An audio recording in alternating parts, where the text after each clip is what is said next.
세계 대유행 상황입니다. WHO가 지금까지 3번 팬데믹 상황을 선포했다래요. 그 중에 지금 그런 상황입니다. 그 여파로 도쿄 올림픽이 만약에 취소된다라면 일본 경제가 침몰할 수도 있다라는 일본의 저명한 경제학자가 얘기하기도 했습니다. 유명 배우인 톰 행크스 부부가 확진자 판정을 받았고, 또 이탈리아는 지금 거의 전시 상황입니다. 스페인도 거의 전시 상황입니다. 그 이탈리아는 의사협회장이 코로나 확진을 받은 이후에 사망했습니다. 이 정도 셀럽되는 사람들이 확진 판정을 받았다라는 것은 확실히 이 팬데믹 상황이라는 것을 여실히 보여줍니다. 저는 어떤 면에서 한국이 그나마 안전지대가 아닌가 이렇게 생각도 됩니다. 이렇듯 지금 상황은 인간의 통제 수준을 넘어가고 있습니다. 저와 여러분들이 하나님의 절대적인 그런 도우심을 필요로 하고 있습니다. 오늘 본문 말씀에서도 이스라엘 백성들이 비상한 각오로 기도하고 있습니다. 이스라엘 백성들은 하나님이 선택한 백성이고 그들은 장차 메시아를 이 땅에 보내야 될 그런 귀중한 특별한 나라입니다. 그런데 그 나라가 형성되어가는 과정에서 그거를 최초로 막은 존재가 누구냐면 아말렉입니다. 그래서 하나님은 이 아말렉을 아주 심각하게 다루시고 절대로 이 천하에서 존재하면 안 된다. 그리고 이 사건을 반드시 기억해야 된다라고 강하게 얘기하십니다. 모세가 손을 들어 기도했고 또 여호수아를 위시로 한 사람들이 아말렉과 함께 싸웁니다. 그 모세가 손을 올리면 이스라엘이 이기고 피곤해서 손을 내리면 아말렉이 이겼습니다. 이것은 뭐냐면 밀고 밀리는 공방전이었고 그리고 굉장히 심각한 또 그런 쉽지 않은 싸움이었다라는 것을 말해줍니다. 그러나 하나님의 도우심 가운데 이스라엘은 승리했습니다. 오늘 말씀을 통해서 우리 모두가 기도의 거룩한 손을 들어 올려서 우리 개인과 또 가정과 일터 그리고 민족과 열방을 위해 하나님의 도우심을 구하는 시간이 되기를 간절히 축원합니다. 첫 번째는 출애굽 1세대의 승리예요. 그런데 이 출애굽 1세대의 승리에 담겨있는 비밀이 있습니다. 오늘 이 본문이 갖는 중요성은 그 출애굽 1세대의 첫 번째 승리라는 거예요. 첫 번째 승리. 여러분 출애굽 2세대의 첫 번째 승리는 뭔지 아세요? 민수기 21장에 나옵니다. 놋뱀 사건 이전에 나옵니다. 어쨌든 출애굽 1세대의 첫 번째 승리라는 거예요. 우리가 보통 처음의 경험을 아주 소중하게 생각합니다. 장차 이스라엘 백성들은 하나님께서 약속하신 땅, 젖과 꿀이 흐르는 땅, 그 가나안 땅으로 들어갈 때 비어있는 땅, 그런 땅을 차지하는 것이 아니라 엄연히 사람들이 살고 있고 그 땅을 전투를 해서 취해야 될 땅이었습니다. 다시 말해서 전투는 불가피했어요.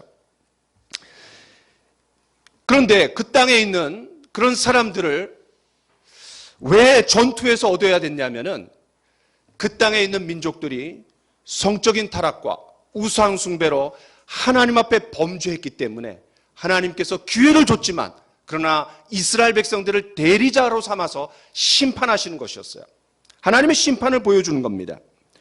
하나님은 아브라함과 언약을 맺으실 때 이미 출애굽과 그리고 가나안 땅에 들어갈 것을 염두에 두시고 아모리 족속의 죄악이 아직 관영하지 않았기 때문에 아직 다 차지 않았기 때문에 기회를 주고 그러나 계속해서 그들이 범죄할 때는 너희들이 심판해라. 하나님의 대리자가 되어서 에이전트가 되어서 심판해라 라고 말씀하시는 거예요. 그래서 모세의 뒤를 이은 여호수아는 가나안 땅에 입성하자마자 여리고성 전투를 출발로 31명의 그런 왕을 쳐부십니다. 그게 여호수아의 이야기예요. 또 성경의 네 번째 책인 민수기는 그 이름의 뜻이 영어로 numbers, 숫자들이라는 뜻입니다. 왜 숫자들입니까? 싸움에 나갈 사람들을 계수해서 그 사람을 인구조사를 했다라고 해서 numbers, 민수기, 숫자들이라는 뜻입니다. 이처럼 이스라엘의 미래는 치열한 전쟁 속으로 들어가게 되어 있었습니다. 때문에 하나님이 출애굽 이전부터 이스라엘 백성들을 가리켜서 뭐라고 얘기해요? 내 군대라고 얘기합니다. 내 군대. 그런데 이 열 가지 재앙이 본격적으로 시작하는 그 출애굽기 7장에서 내 군대, 내 이스라엘 백성이라고 얘기하면서 그들의 정체성이 뭐냐? 싸워서 이겨야 될 그런 하나님의 군대라는 거예요. 또 한 가지 흥미로운 사실은 우리가 돌아가는 지름길이라는 제목으로 5번 말씀을 나누었습니다. 출애굽기 13장 17절 18절에 그들이 애굽에서 나올 때 어떻게 나왔다 그랬어요? 이 말씀에 의하면 대열을 지어 나올 때에 이것은 군대가 대오를 갖춰서 나간다라는 의미가 담겨 있습니다. 다시 말해서 이스라엘 백성들은 군대처럼 나가고 있었던 거예요. 그런데 이처럼 치열한 전쟁을 위해서 존재했던 이스라엘이었지만 아이러니한 점이 하나 있습니다. 그게 뭐냐면 하나님께서 블레셋 사람의 땅의 길로 인도하지 않은 이유가 뭐라 그랬어요? 그렇게 인도했을 때 전쟁을 만나게 되고 그 전쟁을 만나면 애굽으로 돌아갈까? 그렇게 해서 그쪽 길이 아니라 홍해의 광야길로 인도했다 그랬어요. 아니, 하나님께서 이스라엘 백성들로 하여금 전쟁을 하도록 밀어붙이려고 하실 때는 언제고 또 전쟁을 보면 마음을 돌이켜서 애굽으로 돌아갈까 봐 홍해의 광야길로 인도하셨다. 좀 어폐가 있지 않습니까? 그런데 여기에 중요한 진리가 담겨 있습니다. 그것이 뭐냐면 전쟁을 해야 하지만 그 전쟁은 누가 하는 것이고 어떻게 승리하는가를 하나님은 이스라엘 백성들이 깨닫고 경험하게 되기를 원하셨던 거예요. 좀 더 우리가 자세하게 한번 들어가 봅시다. 여러분 8절을 한번 보십시오. 오늘 본문의 8절은 이렇게 시작합니다. 그때에 아말렉이 와서 이스라엘과 르비딤에서 싸우니라. 누가 누구에게 싸움을 걸었어요? 아말렉이 이스라엘과 싸웠어요. 그런데 오늘 본문 16절 마지막 구절은 어떻게 말합니까? 여호와가 아말렉과 더불어 대대로 싸우리라. 누가 싸우신다 그랬어요? 하나님이 아말렉과 싸우는 거예요. 여러분 이 차이를 보십니까? 8절은 아말렉이 이스라엘과 싸우는 거예요. 그런데 16절은 하나님이 아말렉과 싸우는 거예요. 싸우다라는 말이 본문 전체를 감싸고 괄호처럼 감싸고 있습니다. 비록 아말렉이 먼저 싸움을 걸어오지만 결국 하나님이 아말렉과 싸워 이기신다라는 거예요. 이걸 가르쳐 주는 거예요. 또 한 가지 오늘 본문에서 우리가 본문을 읽을 때 손이라는 단어에 우리가 집중해서 한번 세어보라고 했습니다. 여러분 몇 번 세셨어요? 네, 5번 나오죠? 그런데 여러분 잘 보세요. 12절에 모세의 팔이 피곤해서 돌을 올려놓고 아론과 훌이 붙들어 올렸다고 했습니다. 그런데 여기서 팔은 성경이 쓰여진 히브리어 원문으로는 손입니다. 그리고 영어로도 hands, 복수로 얘기했어요. 왜냐하면 두 팔이기 때문에. 두 손이기 때문에. 그 다음에 16절을 보십시오.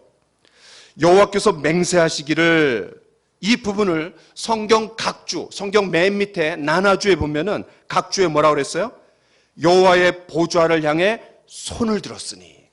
그래서 이 본문에 총 7번의 손이 나옵니다.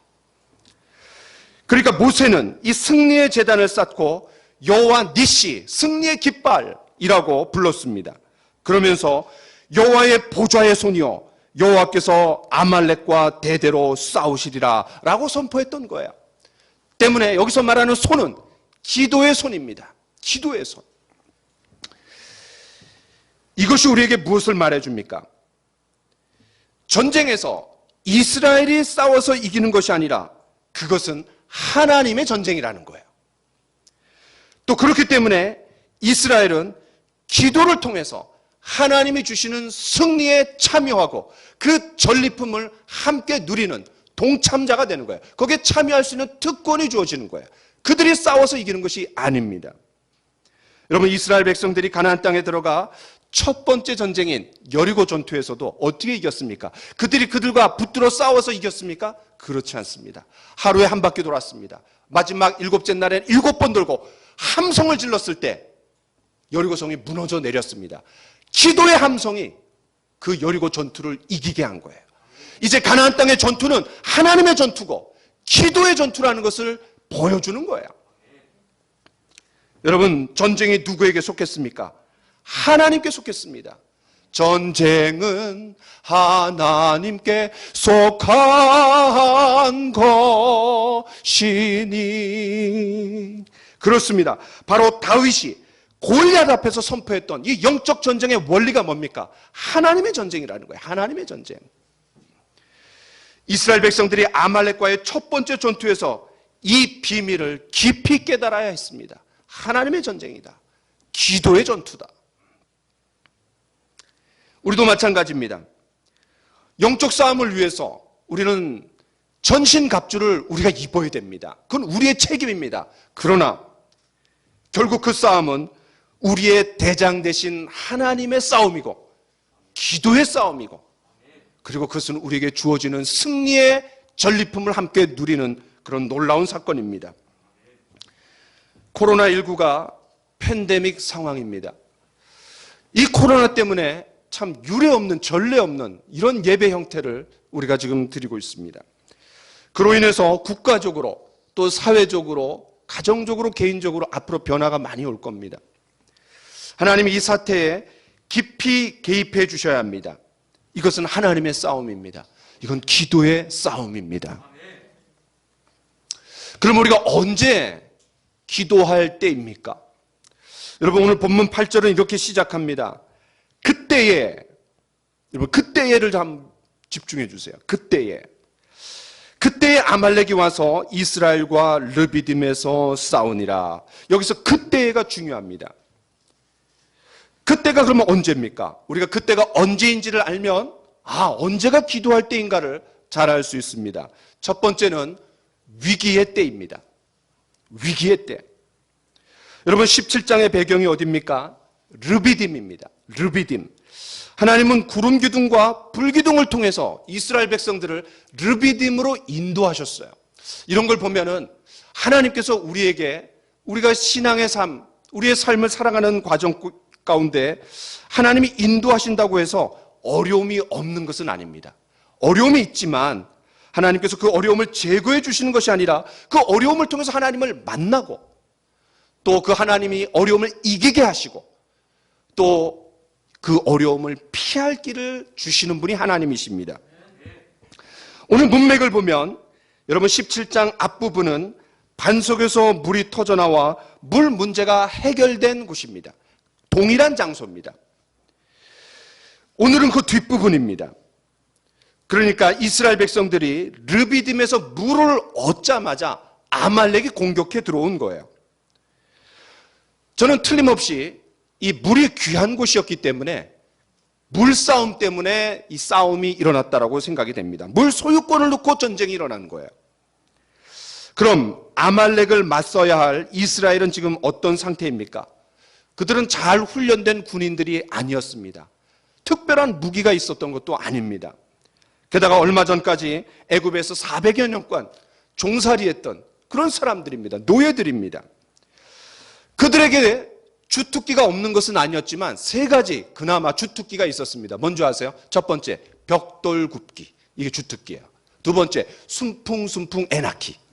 세 번째는 뭐예요? 원망하고 불평하기. 이게 그들이 가졌던 세 가지 주특기입니다. 근데 이거 갖고 어떻게 이겨요? 이런 주특기를 가지고.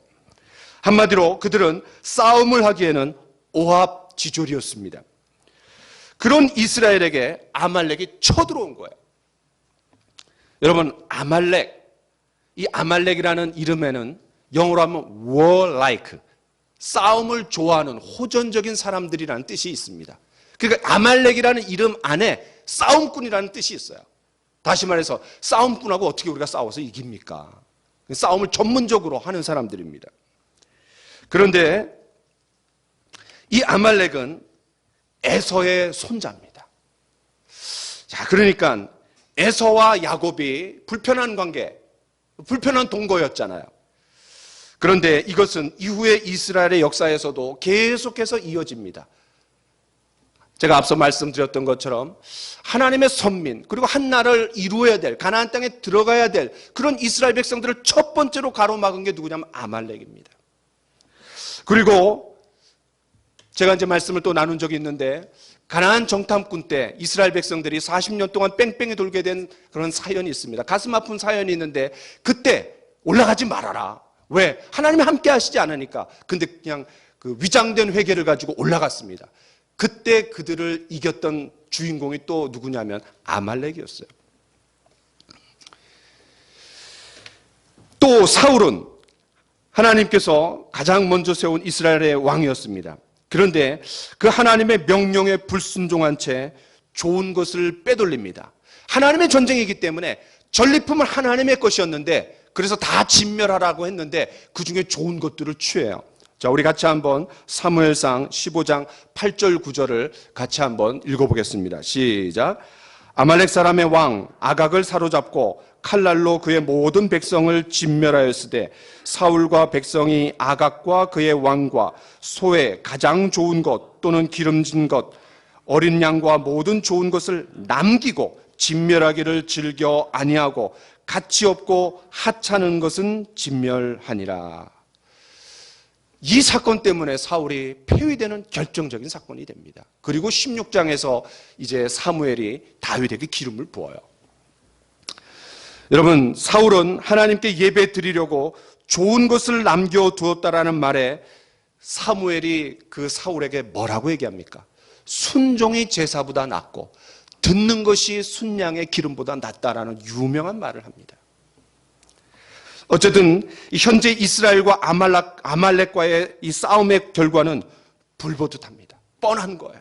계속해서 이 아말렉은 이스라엘 백성들에게 이 허리에 가시와 같은 존재였습니다. 상대가 안 되는 싸움이었어요.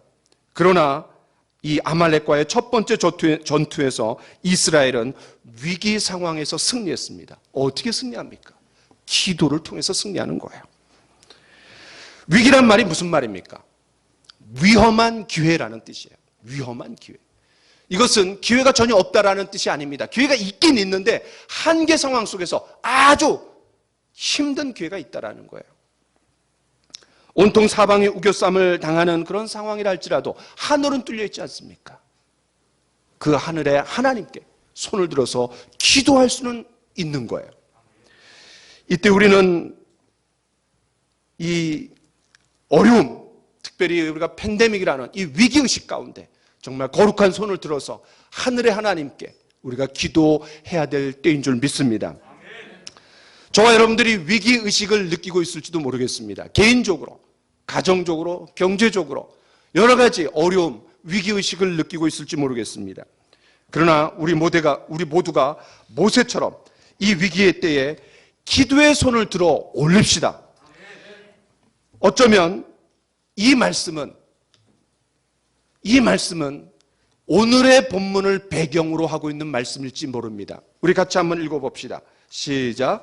그러므로 각처에서 남자들이 분노와 다툼이 없이 거룩한 손을 들어 기도하기를 원하노라. 예.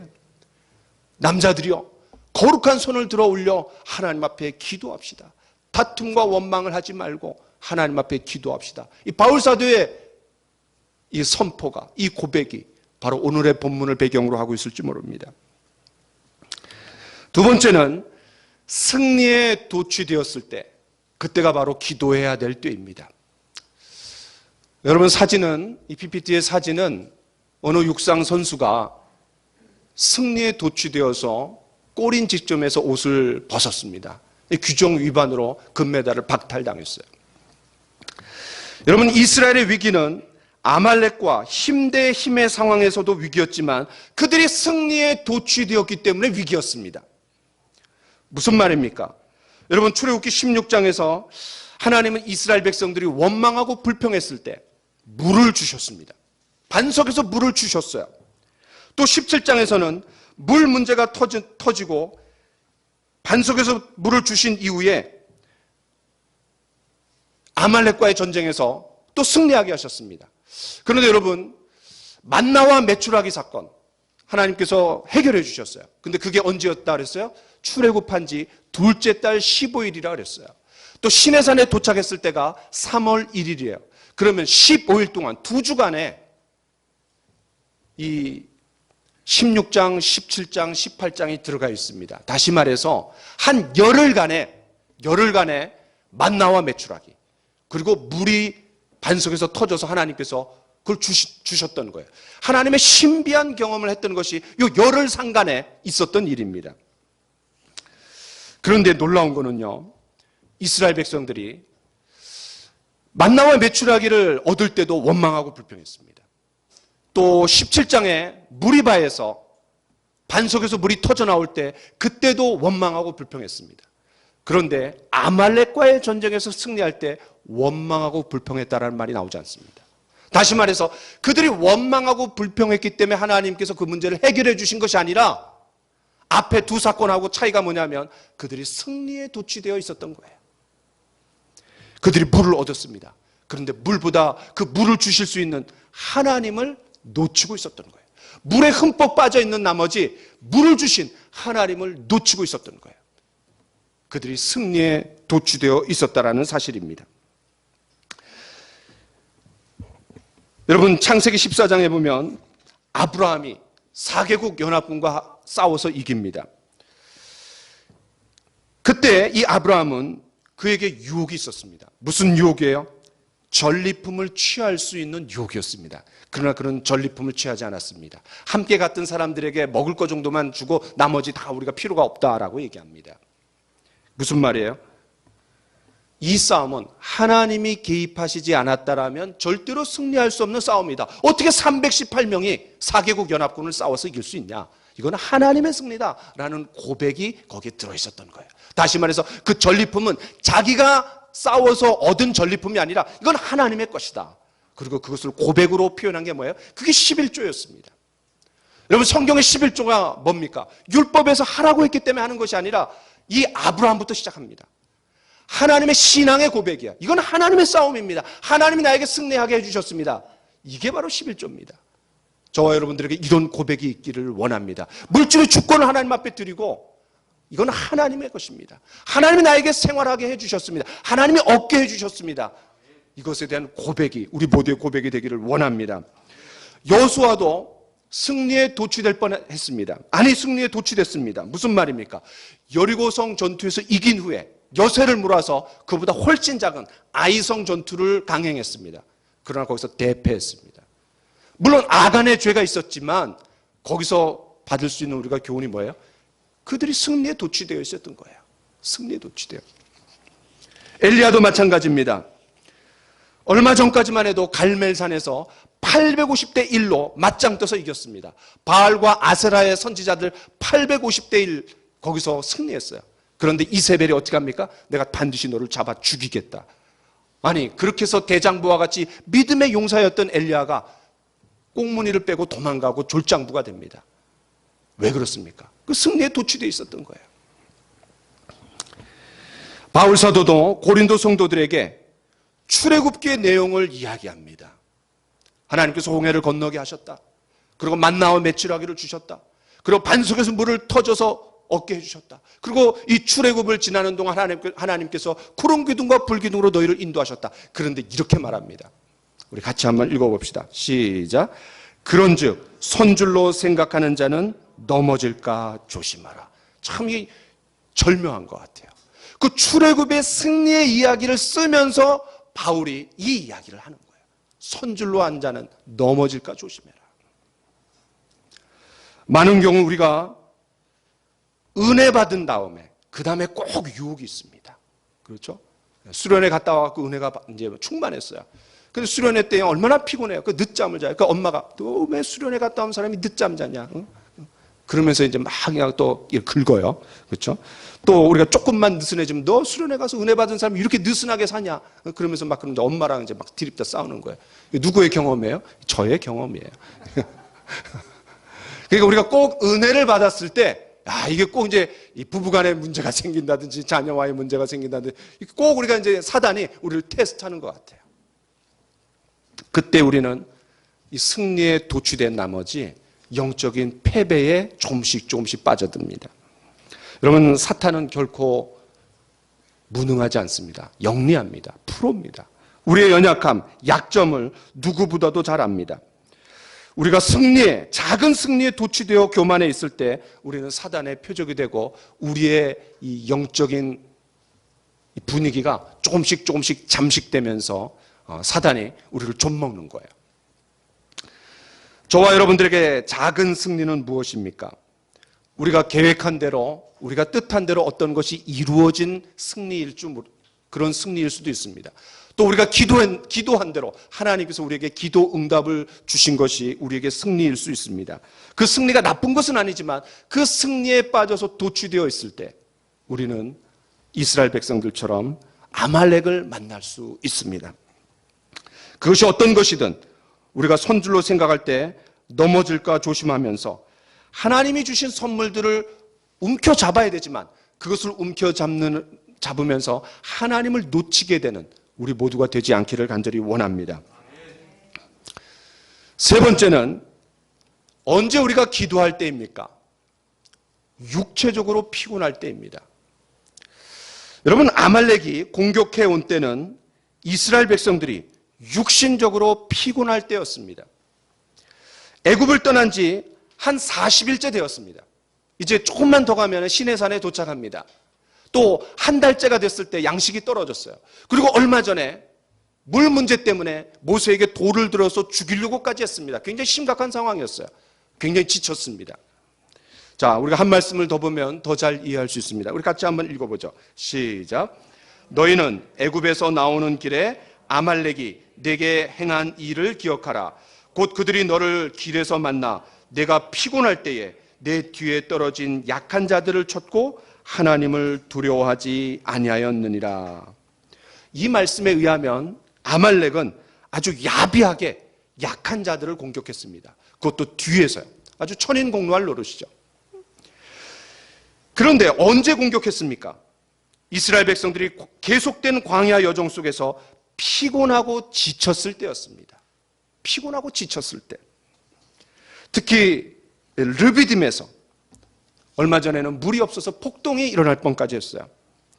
여러분, 사람이 느끼는 갈증 중에 가장 심각한 것이 이 갈증이라고 합니다. 물에 대한 갈증. 우리가 언제 영적으로 다운됩니까? 우리가 언제 영적으로 침체됩니까? 죄를 지을 때 우리가 침체됩니다. 그런데 그 다음으로 또 중요한 게 뭐냐면 우리가 너무 피곤할 때입니다. 너무 피곤할 때. 몸이 깨지면 영도 깨집니다. 여러분, 사단이 가장 즐겨 쓰는 방법 중에 하나는 우리로 하여금 과로하게 만드는 겁니다. 일에 파묻혀서 몸을 혹사하게 만드는 것이 사단이 쓰는 방법 중에 하나입니다.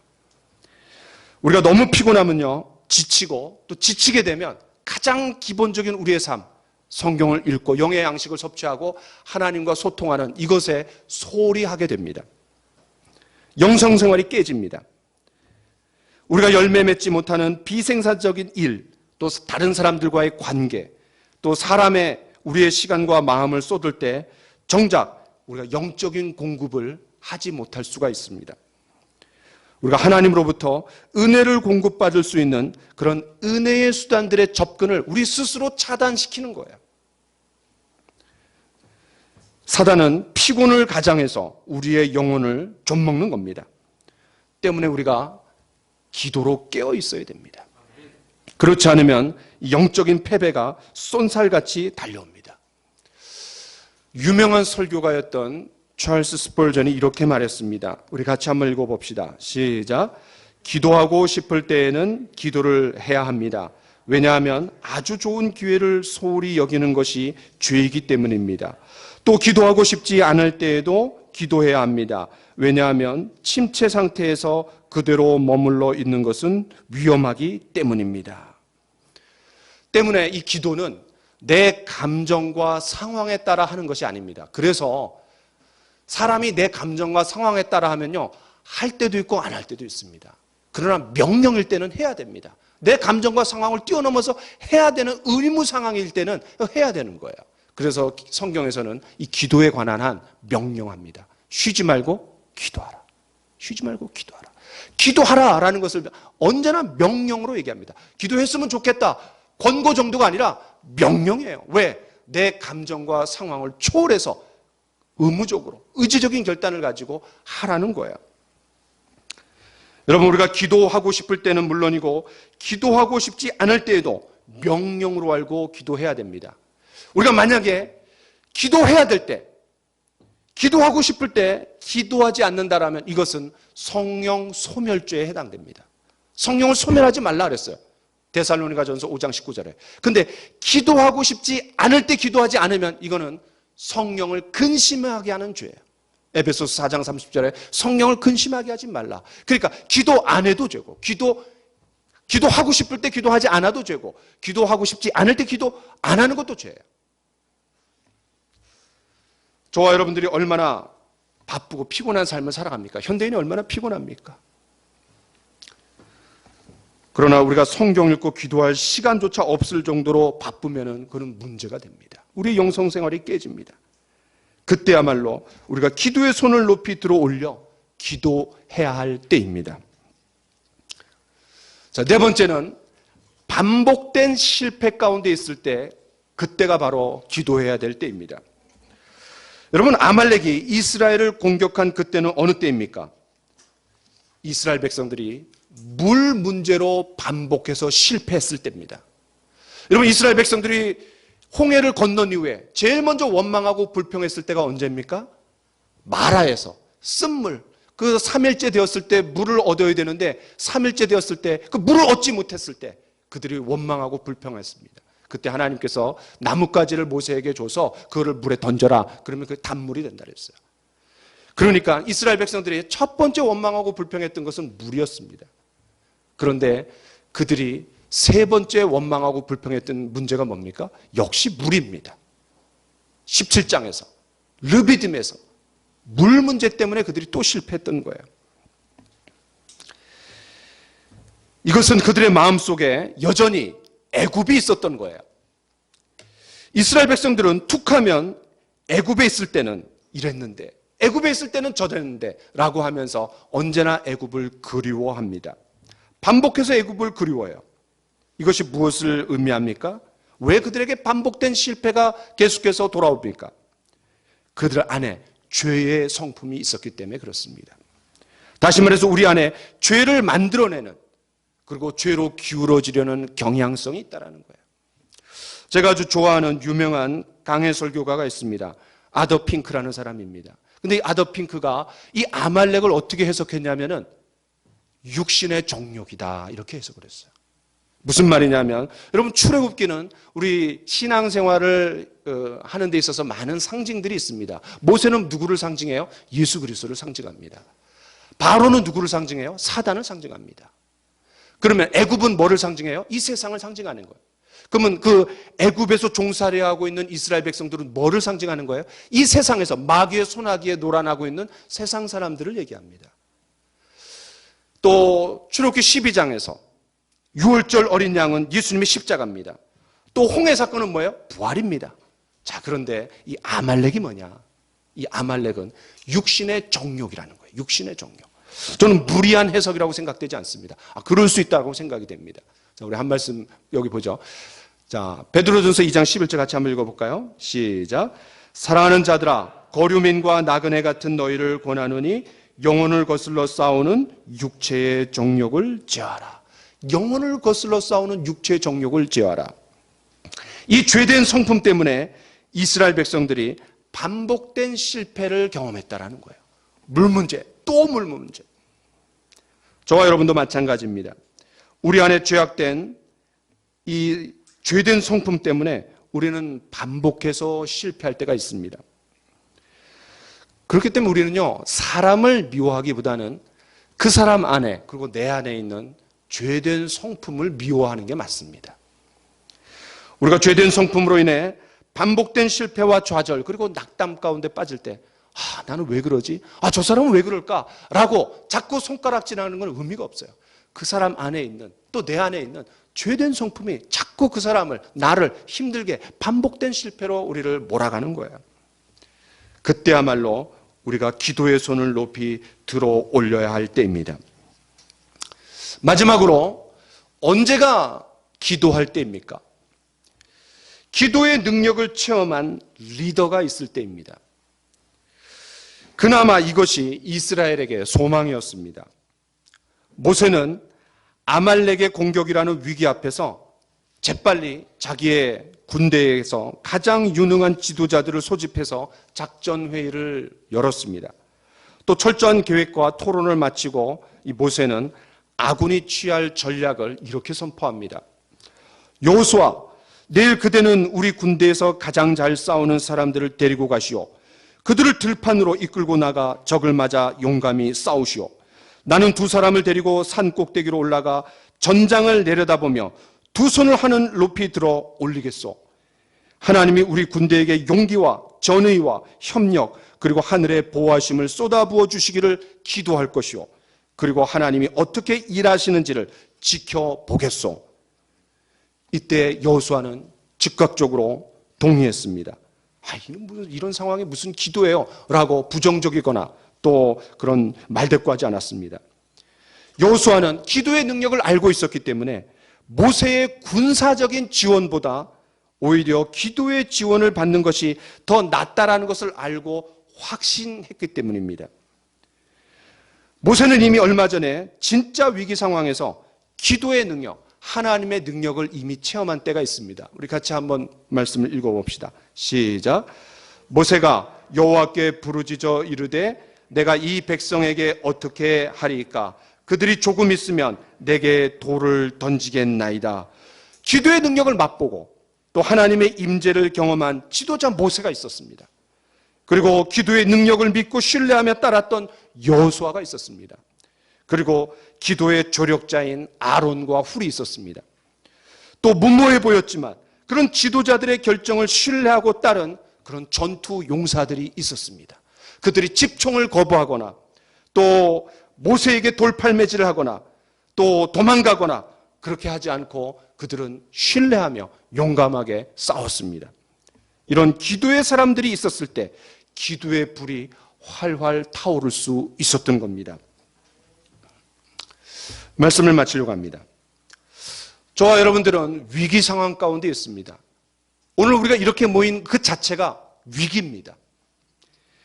전 세계 코로나 바이러스로 인해서 대위기 가운데 있습니다.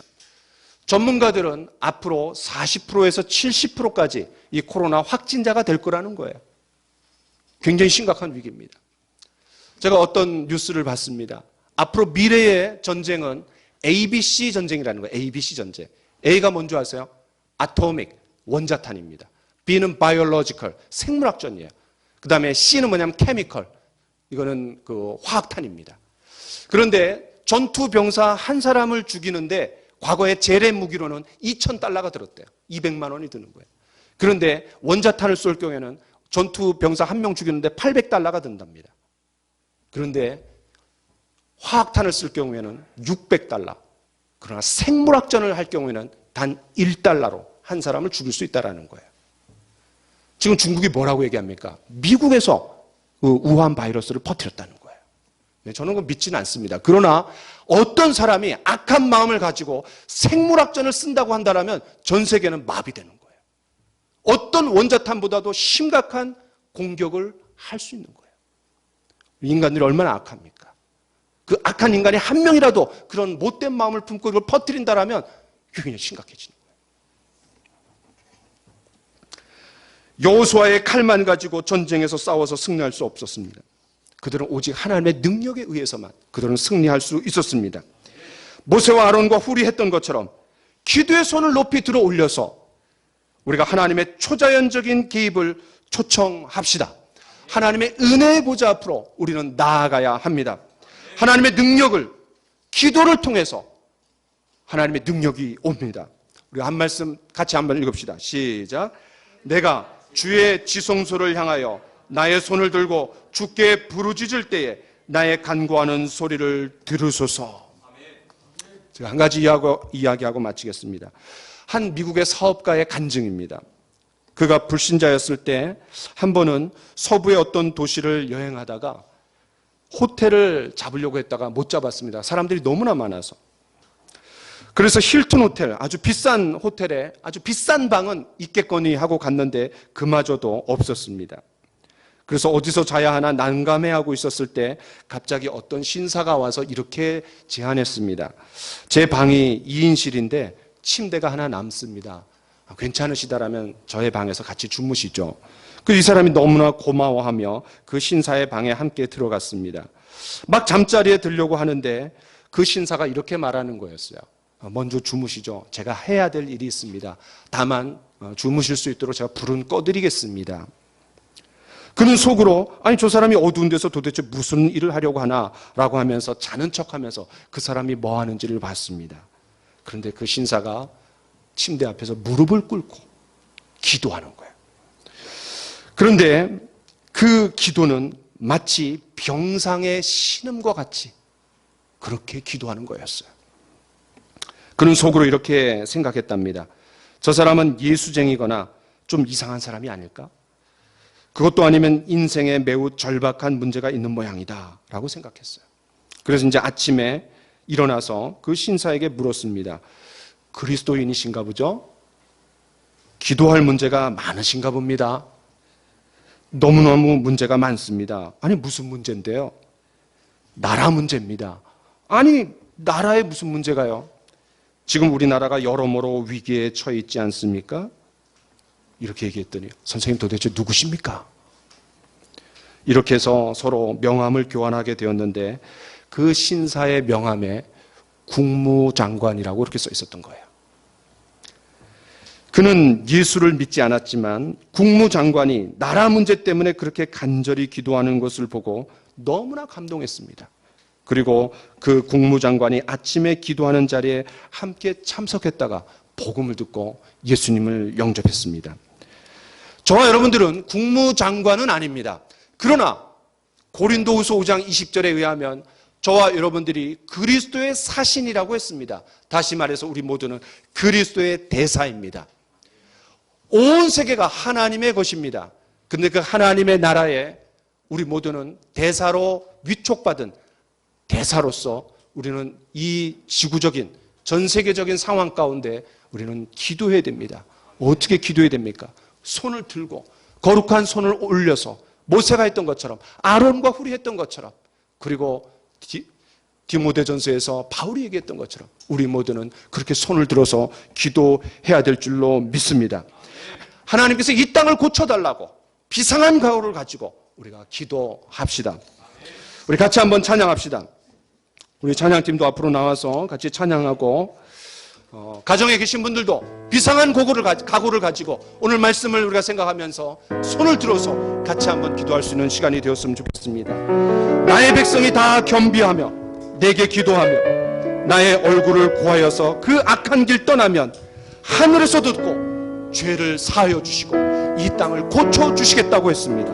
우리 같이 이 고백으로 같이 찬양을 올려드리고 우리 같이 기도하는 시간을 갖기를 원합니다.